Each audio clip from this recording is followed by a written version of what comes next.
Part 2 of Gagnier's Conditions of Learning.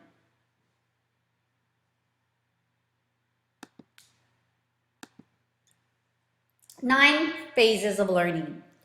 According to Robert Gagnier, there are 9 events that activate processes needed for effective learning. Gagnier believed all lessons should include this sequence of events. He believed that basic concepts must be understood first before moving to a higher level. The theory outlines the 9 instructional events and corresponding cognitive processes.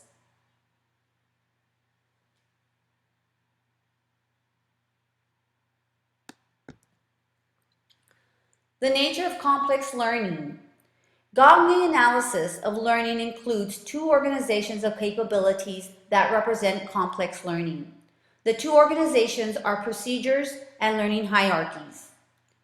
A procedure is a set of different actions that must be executed in a sequential or step-like fashion, and an organization of skills that includes both motor and intellectual skills.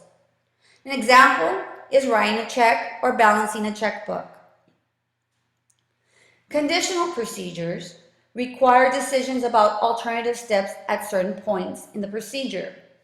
In this situation, the outcomes of one step provides clues to the choice to be made in the next step.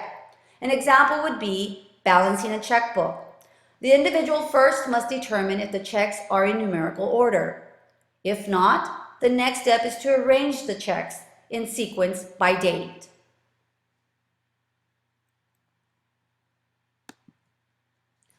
Learning hierarchy.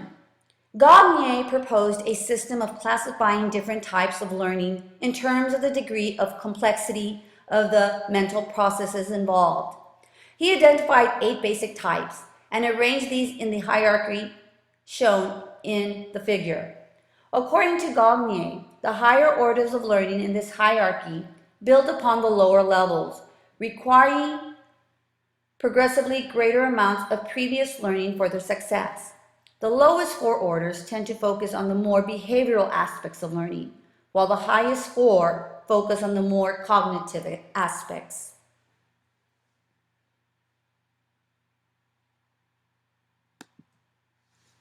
Principles of instruction. The underlying assumption derived from Gagnier's ideas about learning and instruction is that learning is complex and diverse. Different learning outcomes requires different instructions, prerequisites, and processing by the learners. In other words, the specific operations that constitute instructional events are different for each different type of learning outcome. Events of learning operate on the learner in ways that constitute the conditions of learning. The internal states required in the learner to acquire the new skills are internal conditions of learning, and the environmental stimuli required to support the internal learning process are external conditions of learning. Instruction should provide a set of component tasks and sequence those tasks to ensure the learner's mastery of each component task and the optimal transfer of the final task.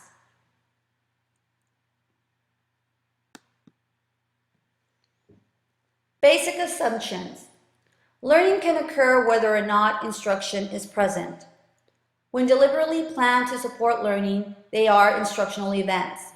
These external events do not produce learning. Instead, they can only support the learner's internal processing. A second characteristic of instruction is that it does not have a single unitary purpose. Instead, instruction fulfills several functions that match the different information processing of learning. Third, decisions about instruction must be made in the context of the skill or skills to be learned. Instruction for information, for example, is not the same as instruction for motor skills. The nature of instruction design. The focus in Gagnier's principles is on instruction rather than simply teaching. The intent is to address all the events that may directly influence an individual's learning.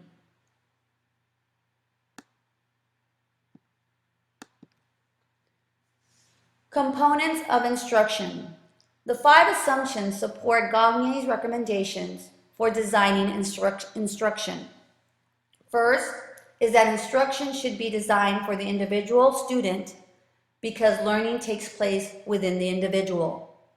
The other 4 assumptions establish the foundation for the systematic design of instruction. They are to situate daily planning for instruction within long-range planning.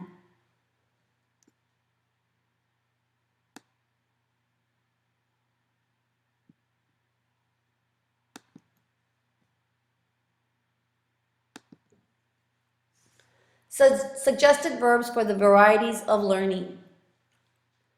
These suggested verbs for learning are similar in design to Bloom's taxonomy of cognitive learning outcomes in that they both recognize the cognitive, psychomotor, and affective domains and specified conditions under which the outcomes could best be met.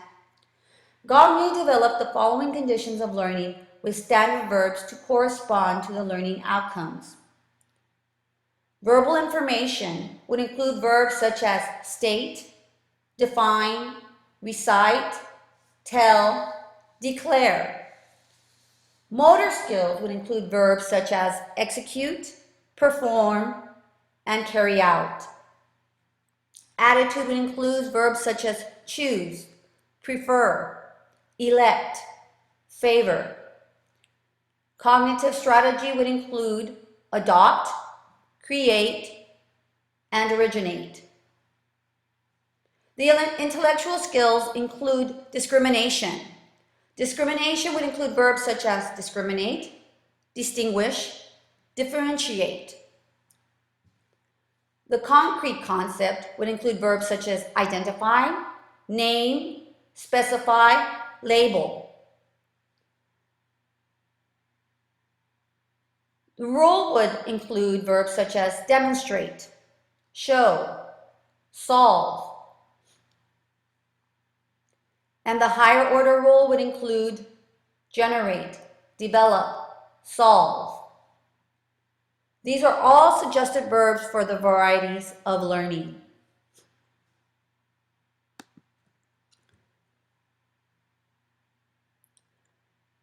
Relationships between learning phases and the instructional events.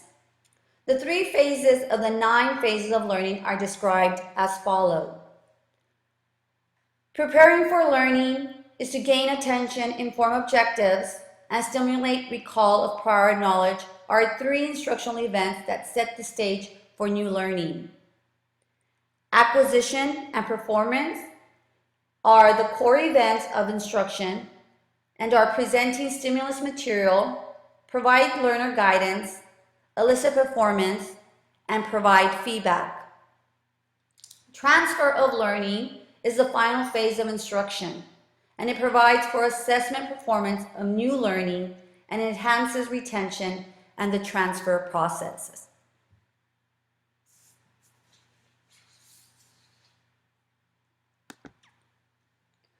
The unique external conditions of learning for the 5 varieties. Gagne identifies 5 major categories of learning: verbal information, intellectual skills, cognitive strategies, motor skills, and attitudes. The different internal and external conditions are necessary for each type of learning.